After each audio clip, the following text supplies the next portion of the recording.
Assalamualaikum warahmatullahi wabarakatuh dan selamat pagi. Hari ini kita akan belajar topik baru iaitu yang di-Pertuan Agong Teras Kedaulatan Negara, iaitu tajuk yang ke-8 selepas sejarah kemerdekaan.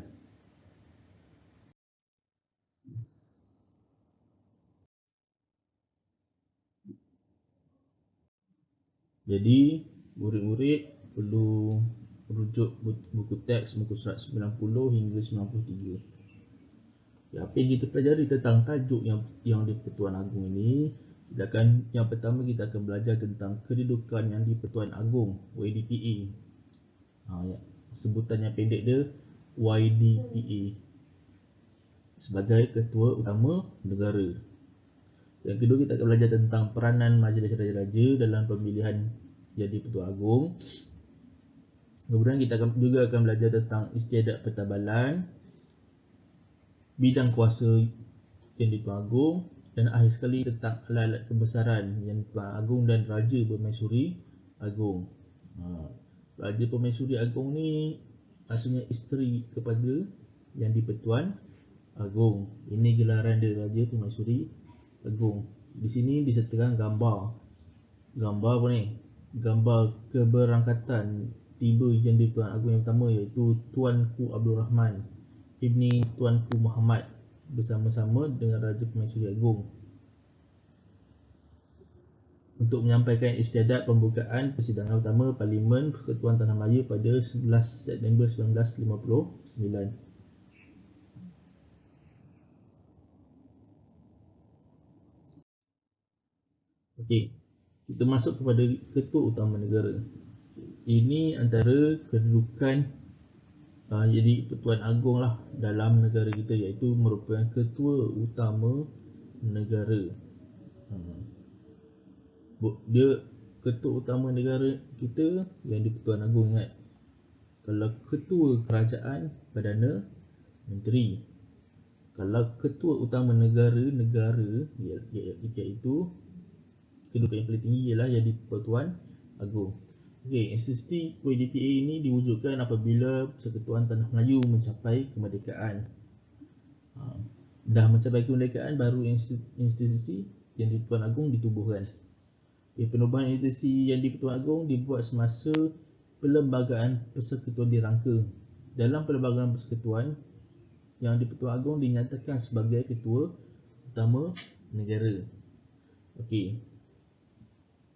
Jadi kita tengok ni carta alur ni, kita tengok yang atas kedudukan yang paling tinggi ialah yang di-Pertuan Agong, iaitu Ketua Utama Negara, dan memayungi tiga badan kerajaan.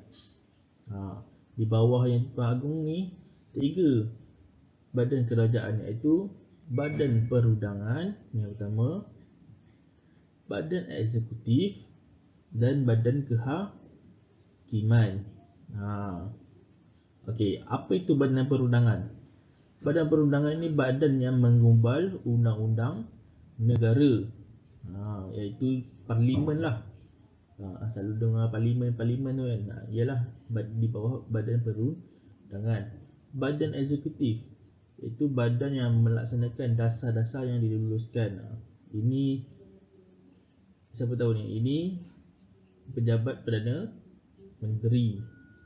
Okey, iaitu yang ketiga ialah Badan Kehakiman yang mentadbir keadilan secara saksama. Selalunya dalam Badan Kehakiman ni Ketua Hakim Negara lah, jawatan yang paling tinggi dalam ni, di bawah yang di-Pertuan Agong. Okey, pemilihan yang di-Pertuan Agong ni dilaksanakan melalui sistem pemilihan yang unik antara 9 orang Raja Melayu bagi tempoh 5 tahun. Kenapa 9 orang? Kenapa bukan 14? Sebab 9 orang 9 negeri saja yang mempunyai Raja-Raja Melayu. Okey, pemilihan ni dia pilih antara 5 tahun, dalam tempoh 5 tahun ya. Setiap 5 tahun.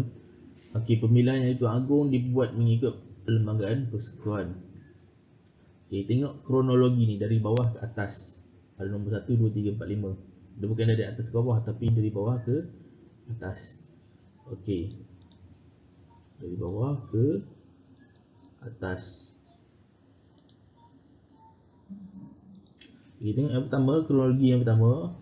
Mula-mula sekali, pemilihan YDPA ni dibuat melalui undian sulit oleh 9 orang Raja Melayu dalam Majlis Raja-Raja. Undian sulit ni maksudnya undian tu tidak diketahui orang lah. Dalam Majlis Raja-Raja. Okay. Kemudian Majlis Raja-Raja mengisytiharkan nama raja ataupun sultan yang terpilih sebagai Yang di-Pertuan Agong. Dah buat undian tu, Majlis Raja-Raja isytiharkan nama raja yang terpilih lah. Okey.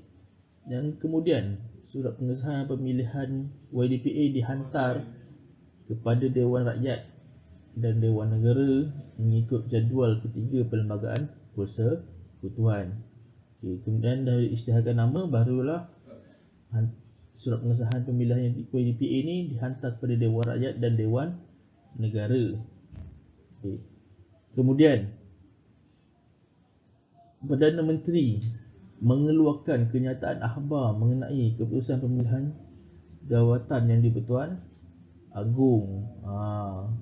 Ini Perdana Menteri ni war-war lah kepada rakyat tentang keputusan pemilihan jawatan Yang di-Pertuan Agong. Jadi kita rakyat waktu ni lah kita tahu siapa yang terpilih.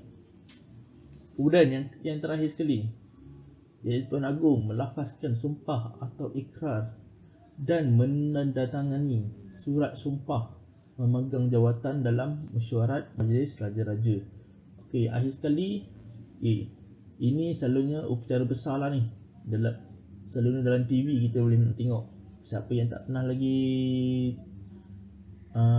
tengok macam mana Yang di-Pertuan Agong, upacara Yang di-Pertuan Agong melafazkan sumpah, boleh tengok kat YouTube, boleh ada peristiwanya. Okey. Ini antara upacara yang terakhir lah, iaitu Yang di-Pertuan Agong melafazkan sumpah ataupun ikrar, dan baginda perlu sign lah, bahasa Inggeris sign, sign surat sumpah untuk memegang jawatan dalam mesyuarat Majlis Raja-Raja. Okey. Jadi sebenarnya kalau kita perasan, yang sebelum ni, institusi Yang di-Pertuan Agong ni memainkan peranan yang amat penting lah sebagai tonggak perpaduan negara kita. Kerana apa? Sebab Yang di-Pertuan Agong ni merupakan ketua utama, nama pun ketua utama negara.